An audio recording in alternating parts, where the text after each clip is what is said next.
Last week I bought a new daily driver for me and my wife off a follower of mine, sight unseen, from Instagram. As the car was located all the way up in Manchester, I decided to pay for it to be traded to me down near London. All seemed well, and excitedly my wife and I thought we should take it for a drive straight away. However, after just 10 minutes of driving, the car came up with a low coolant warning and steam was billowing out of the bonnet. As it was my wife driving at the time, of course it seems apparent to me that she is the one that broke it, and thus she will be getting the bill for this work.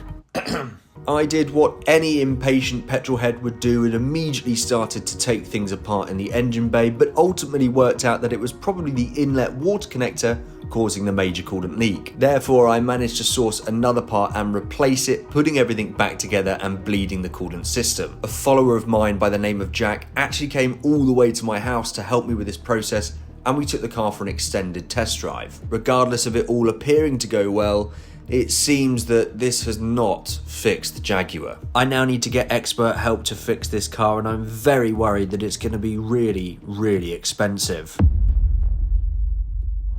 So today, coincidentally, I'm on my way down to Glenrans to pick up my L322 Range Rover, which is now going to be completed after some gearbox work.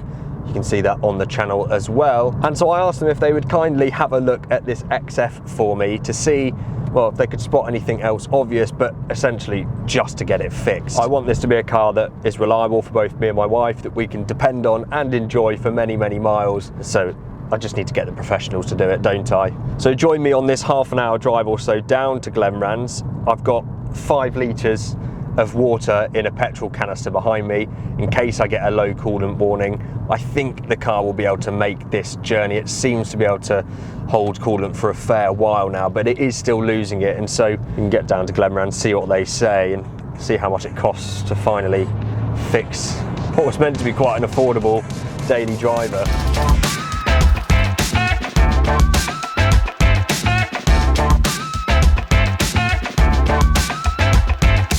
Okay, well the Jaguar made it without any problems to Glenrans, in great company as you can imagine. Lots of lovely L322s around. Drove amazingly, averaged about 40 mpg on that run, so very happy with that. I was just going to have a quick peek at the coolant level to see if it's lost much. Now that's a good sign because I can see the red liquid pretty much all the way up to the top, but I can tell you now that that is not going to be at the maximum. Let's just carefully open this up. Okay, and there we go. So I think if you can see in there, it's probably quite hard on this camera, but before I left home about half an hour ago, I filled it right up to that maximum level, and now it is below minimum. So yeah, clearly it is still losing a significant amount of coolant, and although I no longer think that's from the thermostat housing, it's clearly coming from somewhere else, and I can't see it, so let's go and talk to the experts anyway and see see how they can fix this Jag.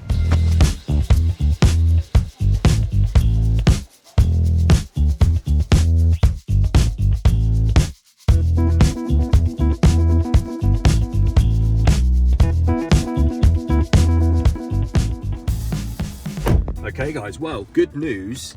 I've just been given the call from Glenrans that the Jaguar is now ready, and it doesn't sound too bad.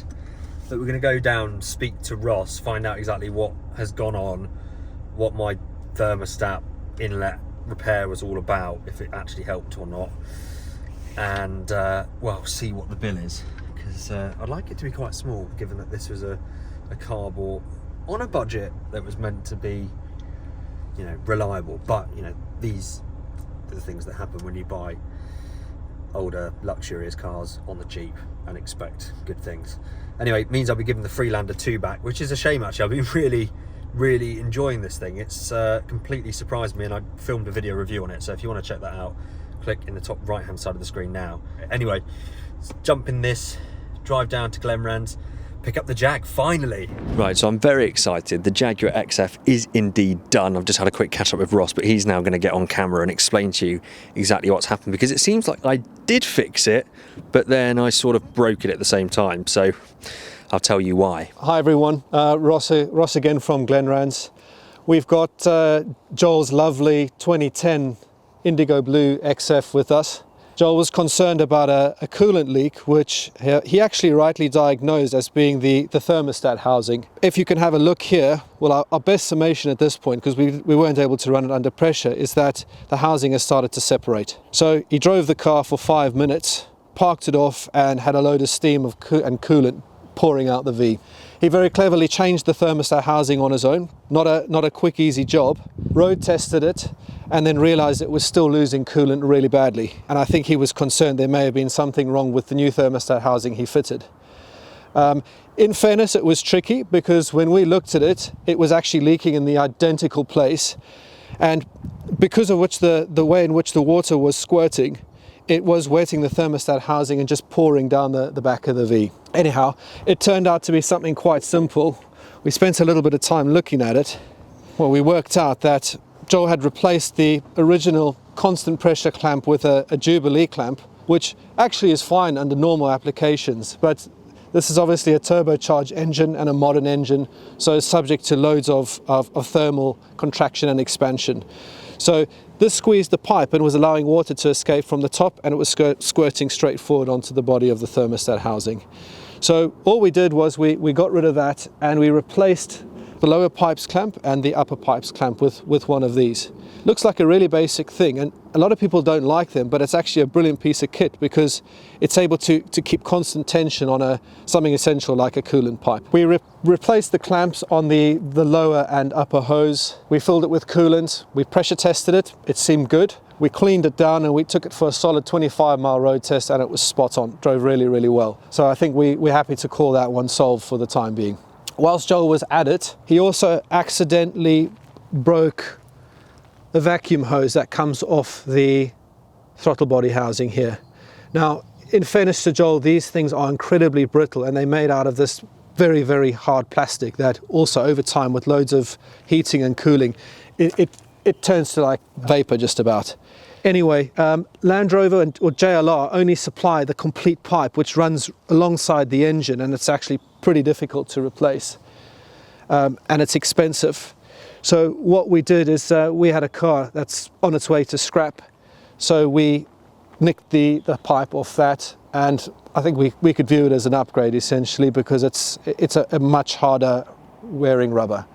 And if you're interested, it comes from a Discovery 3-litre SDV6, so identical engine, just a different sump.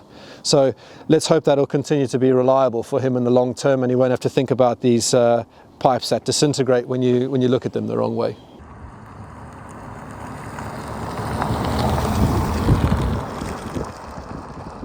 Well, what absolute legends the guys at Glenrands are. I was really concerned that this coolant leak was going to be a catastrophic, major and complicated issue. There is now, however, a hole in my wallet. It's quite a big hole, and exactly how much this repair cost, I'm sure you're all wondering. So in a moment, I'll pull over and let you know exactly what went into it. But as we are driving the car, it's probably a good time to mention, it's actually been about a week since I picked the car up from the specialist, and I'm pleased to report that we are leak-free. The car, that is. In my old age, it's not uncommon for me to wake up in a puddle. But the wife and I took the car around the M25 last weekend to North London and averaged a staggering 48 miles per gallon, exactly what I bought this car for. I thought that was really impressive for a car that's capable of pinning you to the back of your seat. The other thing that's really stood out to me in my first week driving it is just how comfortable it is. Dare I say it, this thing rides as good as, if not better than, my L322 Range Rover. It's so soft and absorbs bumps and potholes and things like that, cat's eyes, really well. And not only that, the steering is so light, and yes, it's vague, but that's exactly what I want from my daily wafter. The gearbox causes no drama either. I like how this rotary dial appears from the central console when you switch the car on, along with the air vents revolving round. It all feels rather fancy. But now that I do have some miles under my belt, I have noticed some other issues. Glenrands did actually do a health check when they had the car in, which, as you can imagine, has also revealed more problems. Some of the things I can touch on now is that the parking sensors do not work. I have a reversing camera, but the parking sensors don't work at all. My indicators, when I clip them on, if I just show you now, they make no sound, which actually I kind of like. It's very relaxing, but I'm pretty sure that's not by design. The Bluetooth here on the infotainment module does not work. A common issue I've heard, although I don't think I'm missing too much because I'm pretty sure you can't play your music through this Bluetooth system. You can only connect your phone, but when I do try and do so, search for a new phone, you click yes, nothing happens. Also, the other day I went to open the boot, and where the chrome is at the back of the car, where the boot open button is, it almost came off my hands. It's really loose and the connections to it have obviously broken. So that's something I've just noticed or just happened, which I'll need to probably order a replacement and fit it myself. I think you just have to open the boot up, take the boot lining out, and it should be fairly straightforward. But it's like the car's slightly falling apart every time I use it. The only real mechanical thing that I've noticed is there is some brake judder when decelerating from higher speeds, like 70 miles per hour. Nothing particularly concerning overall, but I am building a nice little list of things to do on the car. So let's pull in, find a nice sunny spot, escape this rain and hail, and I'll tell you a little bit more specifically about the costs of repairing this Jaguar. Now, I know loads of you that watched the first video on this car last Sunday were saying that, well, I'd been mugged off and the seller obviously knew what was going on with the coolant system. However, I have spoken to him extensively through voice messages and things like that, and I genuinely believe he wasn't aware of any issues with the car. In fact, I think he sold it me as he described in working condition. I think what happened is, I found out later on, it hadn't been driven since about October last year, so about 6 months or so where it basically hadn't been used, and all of a sudden sits over the whole cold winter. I get in it, run it up to temperature, and I think that very brittle and vulnerable piece of plastic just gave way. I think that makes sense to me, but there's certainly no bad blood between me and the seller, and he's in fact offered to chip in on these repair costs, which I have in my hand here and I'm going to go through with you now. So the bit you've all been waiting for, let's go through what this has cost me, this endeavour of buying this Jaguar sight unseen. I will just say I'm very aware that buying a car sight unseen and cheap is going to present some issues. Sometimes you get away with it, but 99% of the time you don't, and therefore you should be expecting and planning for having to spend some money, and that is what I've done. That's why I had a budget at £3,000, because it left some money left in the kitty to fix things that inevitably are going to break. So the main thing obviously when you take your car to a specialist like Glenrand's is the labour costs. Glenrand's are at 130 an hour plus VAT, which I'd say is kind of mid-range. I know much more expensive specialists out there. Also the main dealer I think comes in at around 220 an hour at the moment. There are cheaper as well, but the work that these guys do I'm very, very happy with, and I think they're absolutely sublime. So more than happy to go there. So in total, the labour required for investigating the loss of coolant, carrying out pressure tests, 25-mile road test, replacing the Jubilee clamps with CPC clamps, 2.5 hours of labour. And then that vacuum hose that I managed to break whilst replacing, well, whilst putting everything back together, I managed to snap it off somehow, probably wiggling the throttle body back into place. They've charged 0.8 hours of labour to replace the brittle pipe with stronger rubber from a Discovery 4, as they've said here. And then they road tested it again. So I've done quite well out of that actually, because I didn't have to pay for the part, which I don't think is a particularly expensive part, but they basically just nabbed it off a Discovery 4, which actually has a better compound, and it's a better part, but it still fits this car. So that's very good. And that's about it. 5 litres of coolant at £7.50 a litre, fine, coming to a total including VAT of just under £500, which I have to say I'm happy about, because 500 quid is sort of my absolute limit at where I was in terms of getting this sorted. And as I've mentioned, I've done, well, near on 600 or 700 miles actually since we spoke to Ross, and the car's been faultless, wonderful.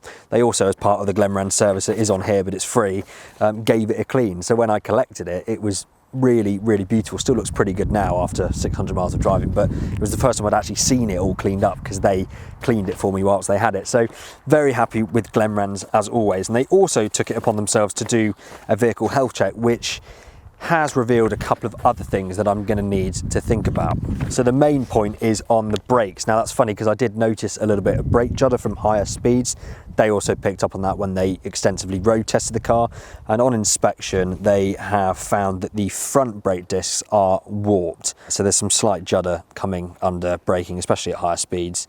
The pads are okay, but they certainly recommend that when I do the pads, I do the discs all round as well. So I'm planning for that. In fact, it might be something I try and do at home on the driveway to save myself a little bit of money. Let me know if you'd like to see me do that. They picked up that my windscreen wipers are a little bit noisy, various damage on the bodywork, which now that the car's cleaned, actually I've noticed a little bit more, quite a few scuffs along the front and some nasty dents, but particularly on the back, it's quite dented. Looks like it's had a rear end or reversed into a lamppost or something at some point.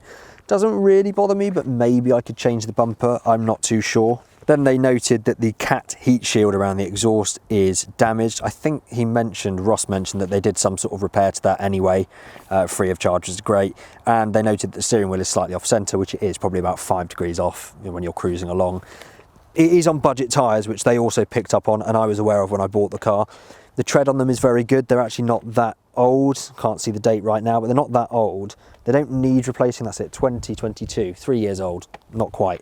They don't need replacing, but I do think that one thing you should never skimp on is tyres. It's the only thing that connects your car to the road.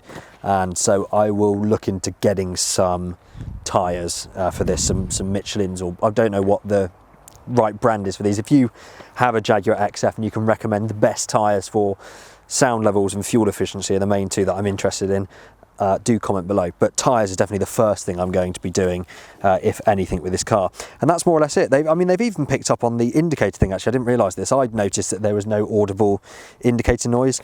They've noted it down here. Right front inner parking distance sensor corroded. This is it here. I think this needs replacing, and then hopefully all the parking sensors will work again. And yeah, that's about it. So basically we can stop with the doom and gloom, I think, on this car, because for now at least it's all good.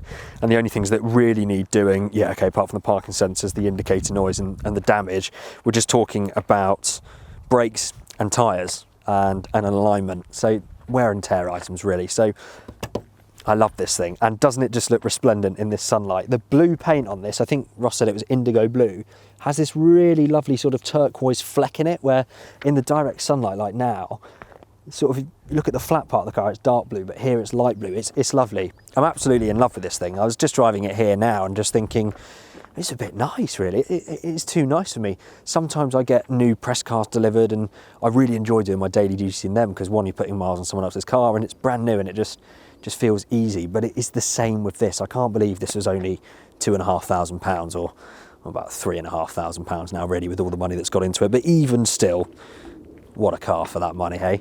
Now, if you've stayed this far, I want to ask you a question. This Jaguar I did buy to be a daily driver. It genuinely wasn't even meant to appear on this YouTube channel, but there are a few things that I'm thinking of doing with it, such as changing the brakes and tyres, which, if you're interested, I'd be happy to share with you here on YouTube. But I am interested in potentially remapping this car. It's a company called Celtic Tuning that I've been talking to. They've quoted me £295 to remap it. Should bring it up to about 300 horsepower and also improve my fuel economy, which is something I'm very interested in with this being my daily driver. So I'd love to know if you have any experience of having your XF remapped. I know that they made an S version of this, so it can take the power. But yeah, whether or not you've had your car remapped and whether again you'd like to see me do that as part of a video on this channel. Of course, before I do any remapping though, I really ought to get those brakes sorted, so that will probably be the first thing. But thank you all so much for watching. Make sure you subscribe to the channel if you're not already, and if you stay for a few more seconds, there'll be a little card at the end where you can click to watch more videos on my channel that YouTube thinks you'll enjoy. Thank you very much, and I'll see you very, very soon.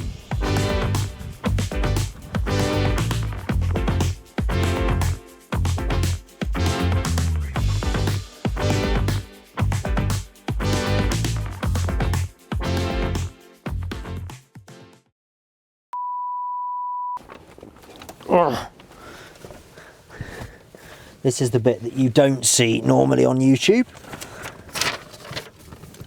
Oh.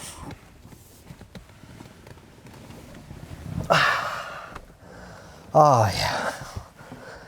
Okay. The Bluetooth module here on the infotainment screen does not work. A very common issue I've heard. Not really missing much because you can't actually play